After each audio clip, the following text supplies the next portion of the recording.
said the old Hokage in the sternest voice he had ever used towards Naruto. Naruto turned around and sat back on the couch. He stared at the old man for a second, then spoke. If you make me do this, Gigi, I will never forgive you. I can for lying to me about not knowing who my family is. That was to protect me from a village that hated my father and the pain of knowing I was left here by my mother, but if you make me sit here and order me to do this as Hokage, then that is all you will ever be to me again. Naruto, you need to talk to them, hear what happened and why this all went down. Your mother has been here for nearly a month and not seen you once. She has even requested mission for your team, but all of them have been turned down. You need to talk to them, said the old man. No. She wants me now cause of the chances for more power I can give the Uzumaki clan. If she really wanted me, then she would have kept me, he said in an even angry tone. Your mother does want you, she can be with you now because of the bloodline, said the aged man. Naruto started to laugh at that. Did she ever send letters to me? He asked. No. I sent her letters on your progress, said the Hokage. For a mother who wanted me so bad, she sent me so many things saying how much she was sorry or loved me. I can swim in all the letters, can't I, he said. The Hokage looked at the young man sitting across from him on the couch with a girl on each side. He was about to speak when there was a knock on the door. He waited a minute looking at Naruto, then said enter. Naruto glared daggers at the old man across from him, then looked to the door. In walked 6 people, 3 who he knew and the other not a clue about. There was Jiraiya, his sister and his mother, but also there was another boy and girl, both he thought must be his sister's teammates. They seemed to be related, maybe even twins, and the last was an old woman. As his eyes came in contact with his mother's, he went to stand when 2 sets of hands grabbed his arms on either side. He sat back in his seat, then he heard something that made his blood run cold. Sachi, screamed the woman he knew to be his birth giver. She ran towards him and was almost to him when something got in her way. Looking to see what it was, she saw a girl and woman in her way. What right do you have to stop me from hugging my son? She said in an angry tone. The girl looked her in the eyes. Kushina noticed that she was a Hyuga, most likely a main branch, since there was no seal on her. The right of a lover to protect her love, she said in confidence. The older of the two then spoke up. The right to a loving slave to protect her master, she said. Kushina was shocked her son had a Hyuga and a slave to himself. Move, I want to hold my son, she said. He does not want to be held by you, said the Hyuga. Kushina raised her hand to move her, that's when she felt the sharp tip of a blade at her throat. Touch her and I will kill you, said Naruto. Kushina looked into the eyes of her son and saw something she wished she never saw, it was hate. She then brought her hand down and walked back to the group she came in with, sitting in a chair with her daughter next to her and the others around her, except the older woman who sat on her other side. The Hokage looked from one group to the other. He stared at the Uzumaki group, then spoke. I told you that only your family and Jiraiya may come. Who are these 3? Kushina looked from her son to the aged Hokage. This is my family. My niece Shirito, my nephew Subeda, and my mother Yokoshima, also head of the Uzumaki Council. Naruto turned his head at that. He looked at the woman who he was just told was his grandmother. She was short, maybe 5 feet if not an inch more. She had light red hair, green eyes, and a slightly wrinkled face. She was without a doubt the mother of his mother. I was not aware that your mother was coming, said the old Hokage. Kushina looked at the Hokage for a moment, then spoke. She wants to meet and speak to her grandson herself. The Hokage looked from her to the older woman. What do you want to speak about with Naruto, if I may ask, Uzumaki-sama? The old woman looked at the Hokage, then spoke in a voice meant for a younger woman. It is between my clan and my grandson Hokage-sama. You are right, it is between you and him, but I have called him here under my orders as Hokage to hear you out, Kushina. He is to sit here, hear out your side of the story, and then he can leave or ask questions.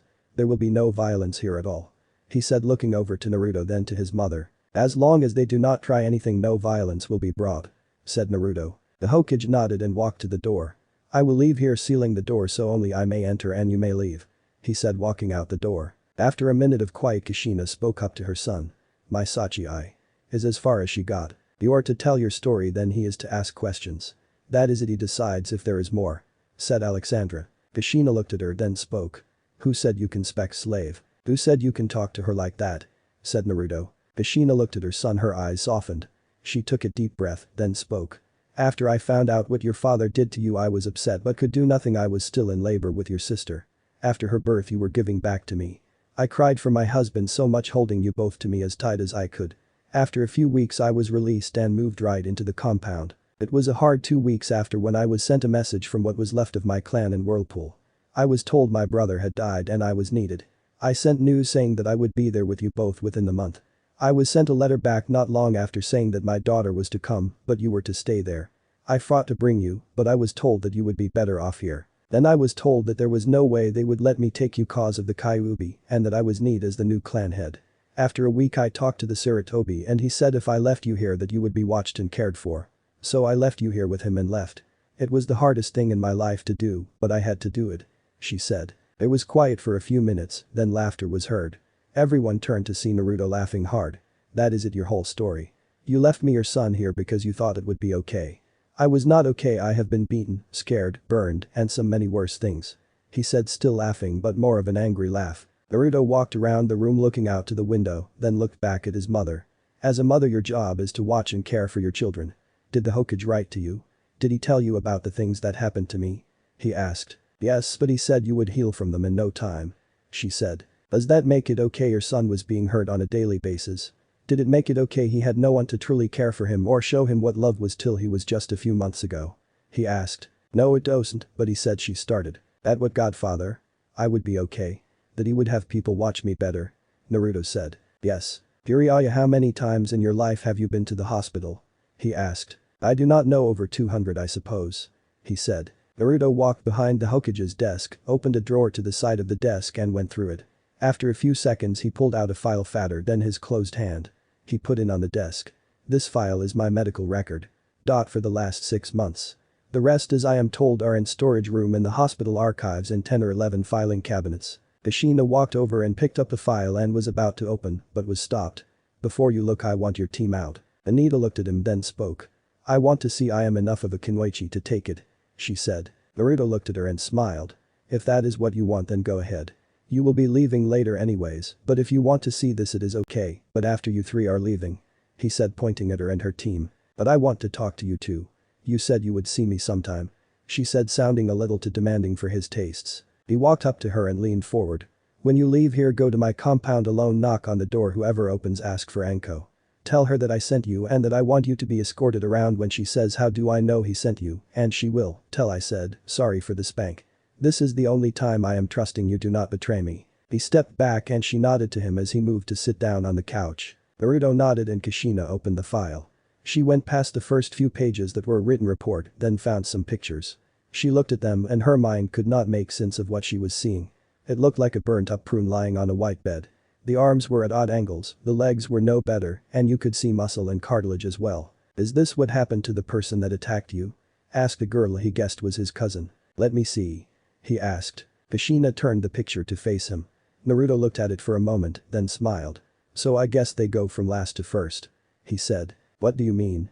asked Jiraiya. Hinata looked at the man then and spoke. "That is the last thing to happen to him," she said. "You mean to tell me that this is him?" said Naruto's male cousin, pointing at the picture. "Yes," she said. Anita looked at the thing in the photo to her brother and back, then walked to the corner.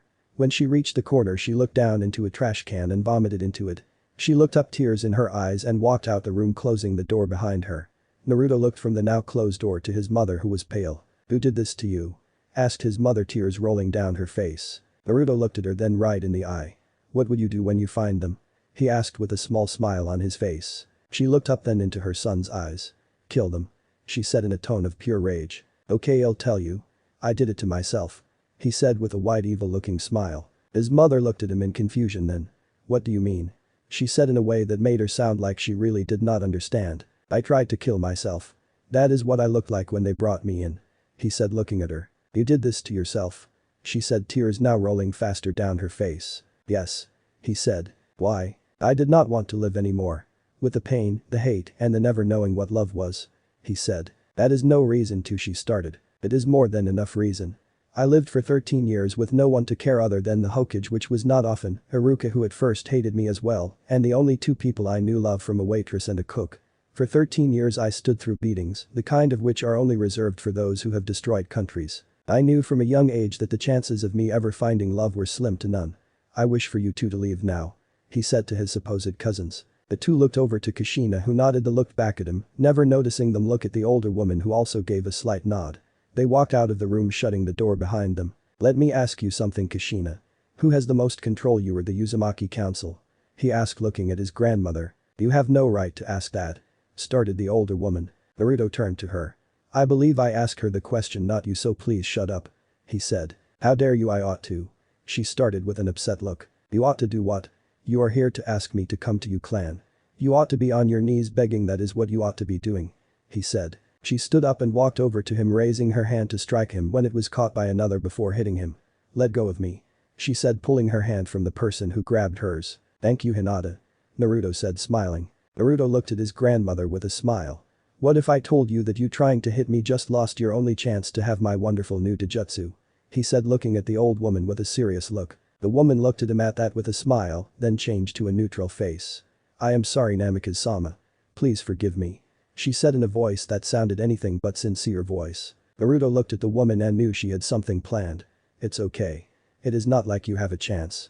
Now answer me, Kushina," he said, smiling at her, then his mother. Kushina looked at her mother, then her son. "I do as clan head," she said. Naruto smirked and lightly laughed at that. "I find it funny, as clan head you listen to the council about leaving me alone when you have all the power. I left you in the care of someone I trusted. If I had known it went this far, I would have." She started. "I do not care for what you would have done. What you did do was leave your son, your only son, the one you had with the man you loved, alone. Even without the Kyuubi, I would call you a bad parent. Sorry, I meant bad person, because no real parent would do that their child. You know the life of a Jinchuriki is one of being hated and alone," he said, face neutral. Kushina looked like she was ready to die. That's when the man behind her spoke up. "She did what she thought was best for you," he started. "Shut up. I did not ask you, Sanin. You're as bad as she is. You left me here when I know you were told to keep me safe and to watch me. You left your student son to the mercy of a village who hated what was in him," he said, showing an angry face. "I had to go out and check my spy network for any clues on Orochimaru or on Akatsuki. I had no time to do that. I choose to protect you by protecting the village," he said, puffing his chest out. "You had no time. That is funny, cause if I was told right, you had enough time to train my sister, did you not?" he asked the man. Jiraiya looked at the boy now with a look of understanding. "Yes. So you had enough time to stop off in another part of the country for most likely weeks at a time, but not enough to come home. You had enough to show her the skills of the fourth, her father, but not enough to show them to his son," he said, more as statements rather than as questions. Jiraiya of the Sannin did not answer, he just stared at the boy in front of him. Then after a minute he spoke. "Is that what you want, training? To be more like your father?" he asked. Naruto looked at the man, then smiled. "No. I am Naruto, not Minato, no matter how much I am his image. I do not want your training. What I want is for you both to feel the pain I have felt or something close to it," he said. "So what you want is revenge. Maybe you're a demon," said his grandmother. There was a laugh at that. Naruto turned to see Alexandra laughing and could not help but smile at her. Alexandra looked at the woman with her red eyes shining with an ethereal glow. "Trust me, he is not demon, maybe an angel, but demon never," she said. Naruto sat down in between Hinata and Alexandra, looking at the Uzumaki group. "What would really hurt you both so bad you are never the same again?" he said, looking from Hinata to Alexandra, both of which smiled at him. "You must be a monster to want to actually hurt your mother," said Yukishima. Naruto looked up at the woman at that with his eyes glowing red. "Here is something no one knows, but Alexandra, I mourn my mother every day. I was told from a young age when I asked people about her and my father that she was a whore who opened her legs for a nickel, and father was a scum bastard who ran away crying from the Kyuubi attack just to be killed running into an ally's kunai. I did not care what she was, whore or ninja, I loved her, never knowing her face or the sound of her voice. I would cry myself to sleep at night begging for a mommy. I was a scared little boy who dreamed of just having a mommy who would treat him like the other kids' mothers did to them. I stole flowers, bought things and made her a shrine, praying every day that she was happy where she was, just to find out she is alive and left me here," he said, now with his female companions holding him. Alexandra leaned into him with Hinata doing the same on the other side and began to whisper soothing words to him. After a few minutes he calmed and looked over to them. "I thought of something that will hurt you both. Something that will make you understand the loss of having loved ones just to have them leave. It'll kill Anita." The room was quiet at that. Naruto could see the horror on his mother and Jiraiya's face. "You won't do it," said Jiraiya. "What could hurt you more than seeing your second student die because of your stupidity, and you mother, what is worse than seeing your child kill his own sibling?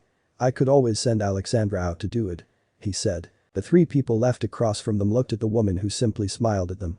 "She just looks like a pretty face to me, most likely not even a jonin," said Yukishima. Naruto could not keep the smile off his face at that. "She is a jonin, one that even the Hokage fears. Alexandra, if she truly wanted to, with my permission, could destroy this village. She is also my bodyguard, my teacher, and greatest of all, my lover. She obeys me to the letter even though I wish she would not," he said, looking at his redhead love. "If she is so powerful, why is she your slave?" asked Jiraiya. "That is something for me to know, and you two never," he said with a smile. Kushina spoke then.